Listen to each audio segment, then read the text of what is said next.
ഇന്നത്തെ സുവിശേഷം ലൂക്കായുടെ സുവിശേഷം 6-ാം അധ്യായം 36-ാം വാക്യം, നിങ്ങളുടെ സ്വർഗസ്ഥനായ പിതാവ് കരുണയുള്ളവനായിരിക്കുന്നത് പോലെ നിങ്ങളും കരുണയുള്ളവരായിരിക്കുവിൻ.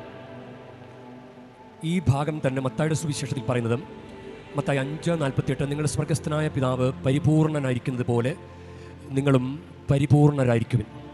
അപ്പോൾ ദൈവത്തിൻ്റെ കാരുണ്യം, ദൈവത്തിൻ്റെ കരുണയാണ് ദൈവത്തിൻ്റെ പരിപൂർണത. അപ്പോൾ നമുക്ക് അത് പ്രാർത്ഥിക്കാം. കർത്താവേ, ഞങ്ങളും ഇങ്ങനെ ജീവിതത്തിൽ ഇങ്ങനെ മുന്നോട്ട് പോകുമ്പോൾ ഒരു പരിപൂർണത പ്രാപിക്കാൻ ചിലപ്പോൾ ഞങ്ങൾക്ക് സാധിക്കണമെന്നില്ല. എന്നാൽ ദൈവത്തിൻ്റെ പരിപൂർണത മാനദണ്ഡമാക്കി, ദൈവത്തിൻ്റെ കരുണ മാനദണ്ഡമാക്കി മുന്നോട്ട് ജീവിക്കുവാൻ ഞങ്ങളെ സഹായിക്കണം. നമ്മുടെ ചുറ്റുപാടുള്ള മനുഷ്യരെ നോക്കിയല്ല അവരെയല്ല നമ്മൾ മാനദണ്ഡമായിട്ട് സ്വീകരിക്കേണ്ടത്. നമ്മൾ വിശുദ്ധിയിൽ മുന്നേറാൻ നമ്മൾ പരിശ്രമിക്കുമ്പോൾ ദൈവത്തിൻ്റെ പരിപൂർണതയും ദൈവത്തിൻ്റെ കരുണയുമാണ്.